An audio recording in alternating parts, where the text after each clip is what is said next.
ibadah kurban itu dari uang, utang atau pinjam, karena yang diandalkan nanti pertanian, hasilnya nanti sesudah waktu kurban. Itu aja dulu, Pak. Mudah-mudahan bisa menjadikan percobaan bagi kami yang biasanya sebagian juga suka hutang gitu. Itu aja, kurang lebihnya mohon maaf. Assalamualaikum warahmatullahi wabarakatuh. Waalaikumsalam. Oke, terima kasih Abu Lili. Tapi mohon maaf ini pagi ini karena miskomunikasi dari pengurus, ini tidak ada door prize ngapunten nggih.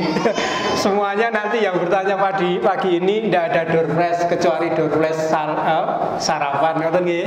Nggih, langsung kita sudah jelas ya. Nggih. Baik. Rasido takon jari.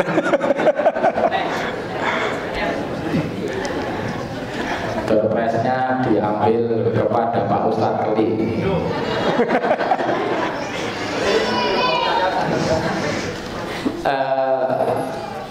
Sekalian belajar fikih ya, bapak-bapak, ibu-ibu yang dirahmati oleh Allah. Dalam hukum fikih itu ada dua hukum, namanya hukum taklifi dan hukum wad'i. Hukum taklifi itu kaitannya sama pelaku, maka nanti haram, makruh, mubah, sunnah, wajib itu nanti masuk di hukum taklifi. Sedangkan hukum wad'i itu nanti kaitannya sama masalah amalannya. Status amal itu sah atau batal atau fasad. Fasad itu rusak. Rusak itu sah tapi tidak dapat pahala.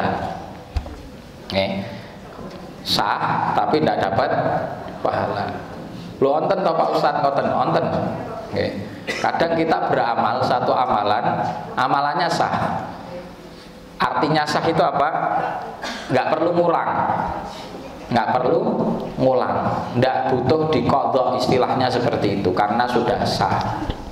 Tapi tidak dapat pahala, itu namanya fasad. Dalam istilah fikih namanya fasad. Contohnya sabda Rasulullah SAW, man lam yada qawla zur wa amila bihi falaysa lillahi hajatun fi an yada'a ta'amahu wa syarabahu. Ya, orang yang puasa tapi omongannya tidak dijaga, tidak menjaga omongan yang kotor, omongan yang jelek, berkata bohong, itu puasanya sah, tapi pahalanya hilang, pahalanya habis. Ya, sekedar batalkan wajib saja, tapi tidak menghasilkan pahala. Ya, itu menurut jumhur ulama begitu. Dan bagi sebagian diantaranya madhab Dhahiri, berkata bohong ketika puasa batal. Berkata bohong atau berkata kotor ketika puasa batal. Ini tadi kami menjelaskan hukum wad'i. Hukum wad'i ini menghukumi amalan tadi. Amalan ini apakah sah ataukah batal ataukah fasad, rusak, ya, atau amalan nanti kedudukannya ini rukhsah atau azimah. Apa itu rukhsah? Rukhsah itu amalan ya yang keringanan dari syariat. Ya, karena satu sebab, satu urusan tertentu, ya, sebagai rahmat dari Allah Subhanahu wa Ta'ala. Musafir boleh menjamak sholat, boleh mengqashar sholat. Ya. Sholat duhur dilaksanakan 2 rakaat, ini namanya rukhsah. Sholat asar dilaksanakan di waktu duhur, itu namanya rukhsah. Syariatnya jamak namanya. Kemudian ada lagi di dalam hukum wad'i yang terkait tentang masalah syarat. Ya, syarat sah. Ada syarat sah, ada syarat wajib.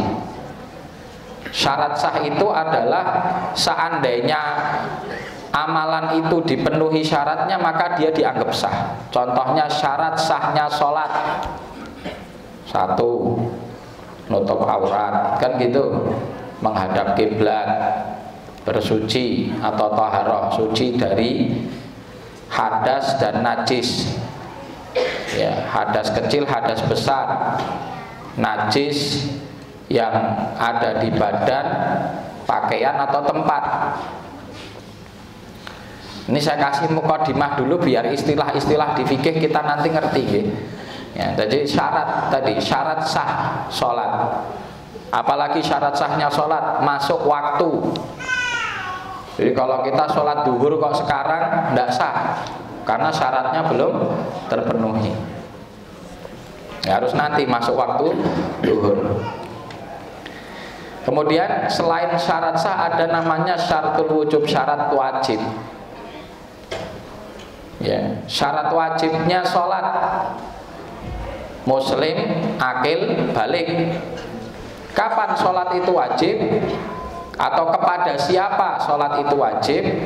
Kepada seorang muslim. Orang kafir nggak wajib sholat. Kemudian kepada orang yang akil, berakal. Berarti orang gila tidak wajib sholat. Kemudian balik, yaitu yang sudah balik. Balik itu anak laki-laki atau perempuan yang dewasa. Tandanya bagi laki-laki dan perempuan ihtilam. Bagi perempuan tapi bukan laki-laki, ya khusus untuk perempuan saja haid.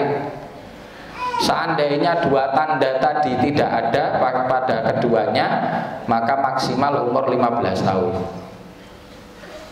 Ya, umur 15 tahun itu maksimal batas anak masuk usia balik. Jadi kalau anak kok sudah 15 tahun lebih, ya, maka wajib sholat. Kalau sholat ditinggal dosa. Itu maksud dari syarat wajib. Kemudian ada lagi hukum wad'i, kaitannya masalah apa? Mawani, penghalang. Contoh sholat ada penghalangnya enggak? Ada. Penghalang sholat apa? Haid dan nifas bagi perempuan, ya. Junub bagi laki-laki dan perempuan. Boleh enggak orang junub sholat? Enggak boleh, ada penghalang. Caranya gimana? Disucikan dulu junubnya baru boleh sholat. Perempuan haid atau nifas boleh sholat nggak? Nggak boleh. Nggak boleh sholat, nggak boleh puasa, nggak boleh tawaf.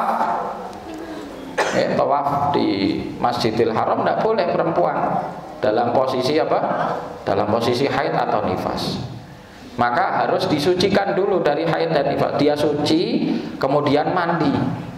Ya, bersuci, bertaharah dari haid dan nifas, baru boleh sholat, baru boleh puasa, baru boleh tawaf.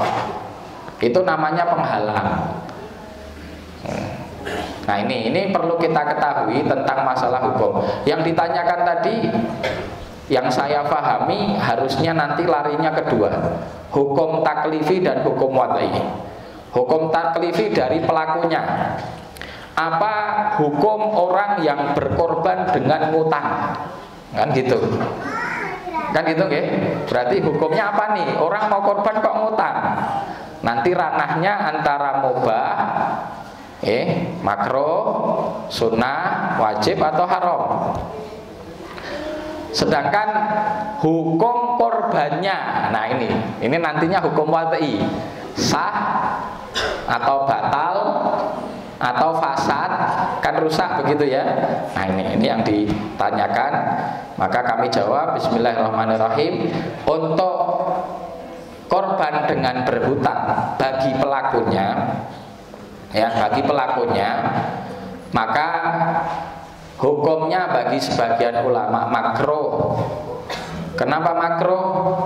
Karena pada hakikatnya berkorban itu bukan wajib. Hukum amalan korban itu bukan wajib. Ya.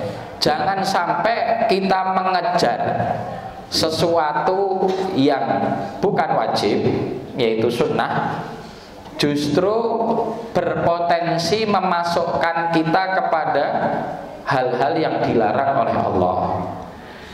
Apakah hutang itu dilarang oleh Allah? Tidak. Hukum berhutang mubah, tetapi ada potensi kalau orang itu hutang tidak bisa nyaru utang, atau kemudian dia hutang karena orangnya suka nyepelekan atau istilahnya mumatil, nunda-nunda bayar utang, ya. Habis itu harus bohong, ya, ngomong wis ditagih jenengan pun diutangi, waduh pas orang nyekel duit gitu. Nah, dikiranya orang nyekel duit itu orang duit gitu, padahal uangnya di rumah banyak gitu.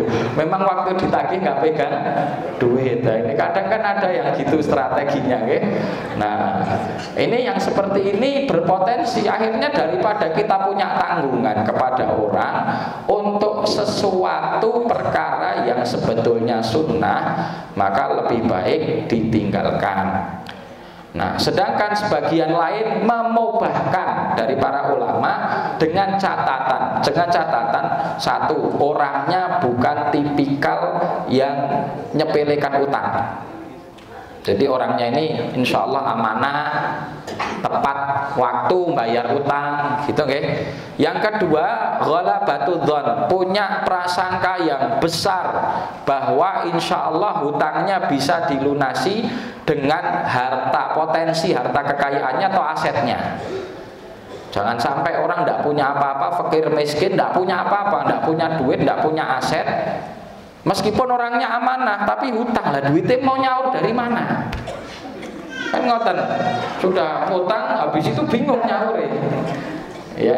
Nah, ini yang seperti ini nggak boleh. Jadi mubahnya pun tetap dengan syarat. Syaratnya yang pertama orangnya apa?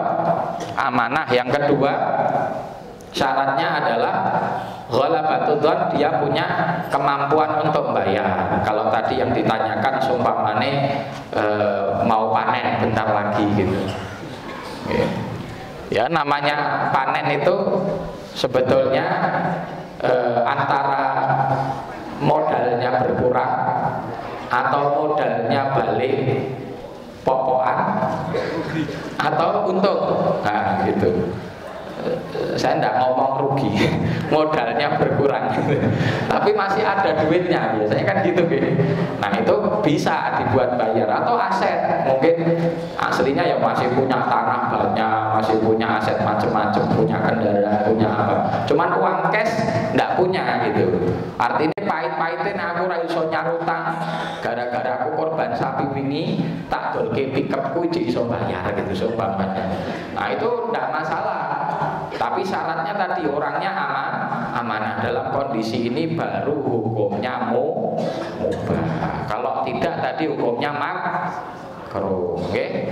Paham nih, oke? Ini tadi kan masalah hukum taklifinya lah. Sekarang masalah korbannya sah atau tidak sah. Dalam syarat sahnya korban itu tidak disebutkan kriteria hutang atau tidak hutang. Nah, berarti hukum korbannya apa? Sah. Hukum korbannya sah. Cuma nanti dilihat yang mau korban dengan skema hutang ditinjau lagi. Saya termasuk yang mubah atau termasuk yang makruh? Kalau termasuk yang mubah monggo, kalau yang makruh ya lebih baik jangan. Barakallahu fikum.